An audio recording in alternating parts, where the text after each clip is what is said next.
सभी को नमस्कार दोस्तों। कर्क राशि वाले जातकों का इस चैनल पे स्वागत।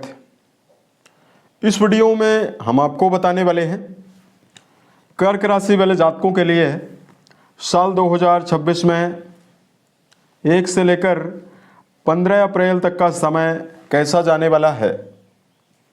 अप्रैल महीने के शुरुआती 15 दिनों की समयावधि में राशि के ऊपर बनी हुई ग्रही अवस्था आपके जीवन में क्या परिणाम आपको देने वाली है।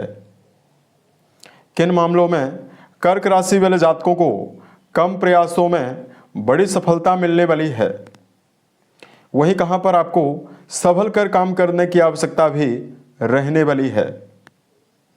तो ये राशिफल कर्क राशि वाले जातकों के लिए ही बनाया गया है और आपकी चंद्र राशि के ऊपर प्रभावी है, तो आप इसे इसी आधार पर देखें।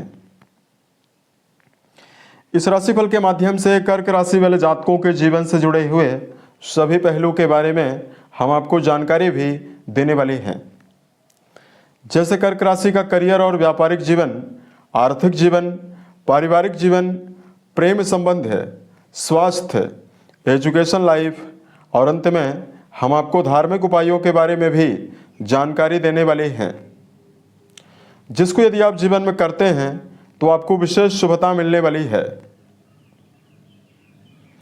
अब देखिए, सबसे पहले बात करते हैं इन 15 दिनों में मुख्य परिवर्तन ग्रहों में क्या होने वाला है। तो दोस्तों 3 बड़े बदलाव ग्रहों में होने वाले हैं। सबसे पहले देखिए, लंबे समय से राहु देव के साथ मंगल अष्टम भाव में मौजूद होकर गोचर कर रहे हैं बुध के साथ। तो यहाँ पर राहु मंगल का जो अंगारक योग है, ये लगातार आपके जीवन में आपको कई मामलों में दुष्प्रभाव दे रहा था, क्योंकि मंगल देव आपके कर्म भाव के स्वामी और शिक्षा संतान भाव के स्वामी हैं। तो अष्टम भाव में मंगल देव का गोचर रिश्तों के मामले में आपको लगातार समस्या दे रहा था। कर्म क्षेत्र के मामले में मेहनत ज़्यादा करने के बावजूद भी परिणाम कम या ना के बराबर आपको मिला। संबंधों के मामले में यानी प्रेम और वैवाहिक जीवन में समस्या, विद्यार्थी जीवन में जुड़े हुए जातकों को समस्या मिल रही थी। वहीं बहुत सारे जातकों के जीवन में शारीरिक स्तर पर भी समस्याएं आपको मिल रही थी। तो यही मंगल 2 अप्रैल को अपनी राशि को परिवर्तित करने वाले हैं और आपके अष्टम भाव से निकलेंगे और मीन में जाएंगे। तो ये आपके नवम भाव में जाने वाले हैं। तो अष्टम भाव में राहु बुध की युति रहने वाली है। उसके अलावा देखिए, कुंडली के नवम भाव में मंगल, शनि, सूर्य और शुक्र, ये चतुर्ग्रही युति अप्रैल में शुरुआत में बनने वाली है, जिसमें सूर्य का परिवर्तन 14 तारीख को होने वाला है और सूर्यदेव अपनी उच्च राशि मेष में गोचर करने वाले हैं 14 अप्रैल को। गुरु पूरे 15 दिनों में आपके व्यय भाव में रहेंगे विपरीत राजयोग का निर्माण करके। वहीं केतु देव का गोचर आपके राशि के द्वितीय भाव में यानी धन स्थान में होने वाला है। और 11 तारीख को बुध का भी परिवर्तन होने वाला है। तो ये तो हमने परिवर्तन और राशि के ऊपर बनी हुई ग्रही अवस्थाओं के बारे में आपको जानकारी दी है। इसमें देखिए, मेजर ग्रहों का तो परिवर्तन नहीं होने वाला है, लेकिन माइनर ग्रहों का बदलाव हो रहा है। अब देखिए, बात करते हैं कर्क राशि वाले जातकों के जीवन में इन 15 दिनों में क्या सकारात्मकता रहने वाली है। तो सबसे पहले बात करते हैं कर्म क्षेत्र के मामले में, जॉब और प्रोफेशन के फील्ड में, करियर के मामले में क्या परिणाम आपको मिलने वाला है। कुंडली के 10वें भाव से करियर, व्यवसाय, प्रसिद्धि और मान सम्मान के बारे में विचार करते हैं। आपके कर्म भाव के स्वामी सेनापति मंगल हैं, जो कि 2 तारीख को राहु देव की युति से समाप्त करके अंगारक योग से ये निकलने वाले हैं और ये भाग्य भाव में जाने वाले हैं। और दूसरी पॉजिटिविटी ये रहने वाली है दर्शकों कि आपके कुंडली के 9वें घर में यानी भाग्य भाव में उच्चस्थ अवस्था में शुक्रदेव का गोचर होने वाला है। तो अप्रैल का ये जो समय रहने वाला है, इसमें 2 तारीख से ही कर्म क्षेत्र के मामले में नवीन बदलाव आपको मिलने वाला है। यदि वर्क प्लेस पर काफ़ी ज़्यादा परेशानियां और दबाव का सामना यदि आप कर रहे हैं, तो कर्म क्षेत्र के मामले में चल रही दुविधाओं से, परेशानियों से निकलने का अवसर कर्क राशि वाले जातकों को मिलने वाला है।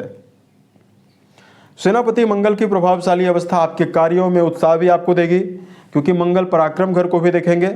वहीं वर्तमान में जो लोग सेना, पुलिस, आर्मी, इंजीनियरिंग, स्पोर्ट्स के मामले में, प्रॉपर्टी डीलिंग, सरकारी या राजनीतिक जीवन से जुड़ा हुआ या वर्तमान में क्रिएटिव फील्ड से जुड़ा हुआ कोई भी काम करते हैं, इन सभी जातकों के जीवन में ये समय कर्म क्षेत्र में आपको बड़ी सफलता देने जा रहा है।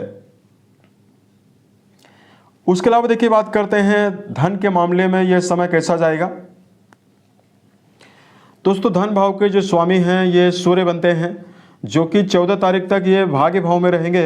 उसके बाद तो ये अपनी उच्च राशि में पहुंचने वाले हैं और बहुत ही प्रभावशाली होने वाले हैं।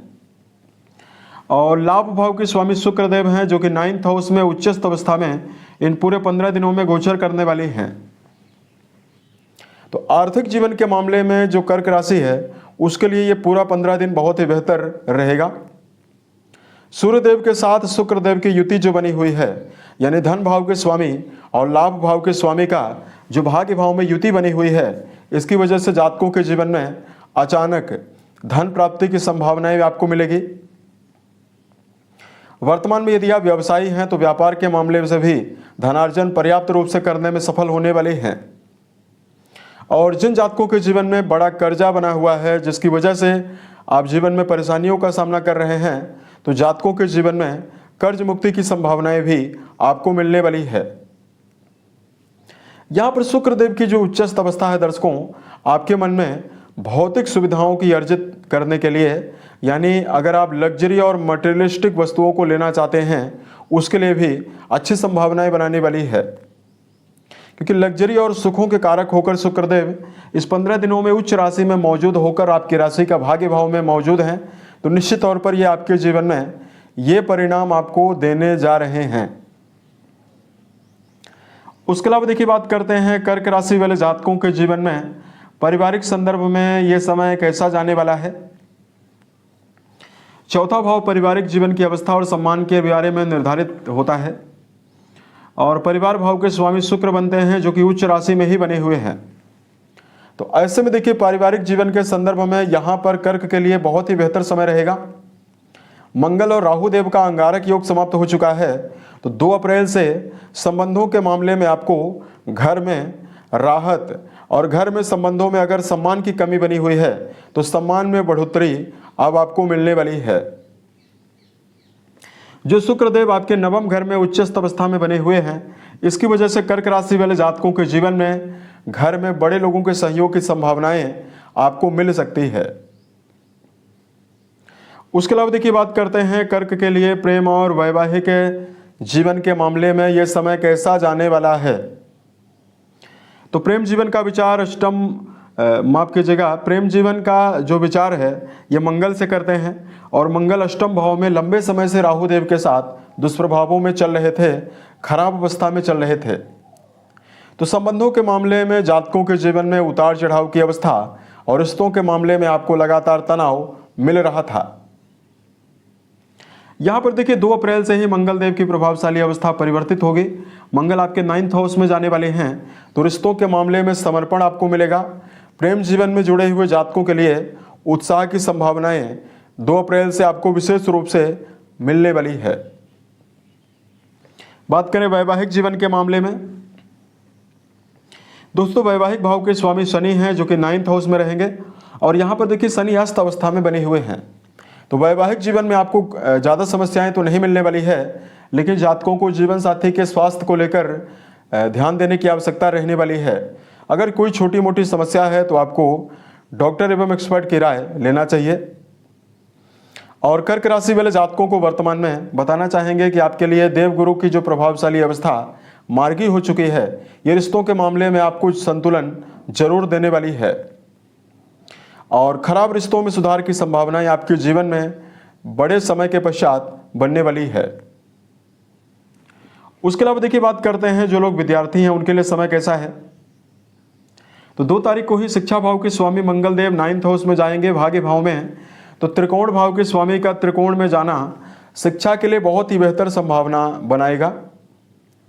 ऐसे में जो विद्यार्थी उच्च शिक्षा के मामले में जुड़ाव रखते हैं उन जातकों को भी बेहतर परिणाम मिलेगा और अगर आप वर्तमान में प्रारंभिक तौर की पढ़ाई कर रहे हैं तो भी कर्क राशि वाले जातकों के जीवन में संबंधों में उत्साह की संभावनाएं, माफ कीजिएगा, यहाँ पर शिक्षा में उत्साह की संभावनाएं आपको मिलने वाली है। क्योंकि प्रेम जीवन और शिक्षा दोनों चीज़ें इसी भाव से देखते हैं, तो यहाँ पर प्रेम संबंधों में भी स्थिरता रहेगी और शिक्षा के मामले में भी शुभता रहने वाली है। उसके अलावा देखिए बात करते हैं हेल्थ के मामले में जातकों के लिए किस प्रकार का परिणाम मिलने वाला है। तो दोस्तों राशि के छठे भाव के स्वामी बृहस्पति हैं जो कि 12वें भाव में जाएंगे, रहने वाले हैं 15 दिनों में।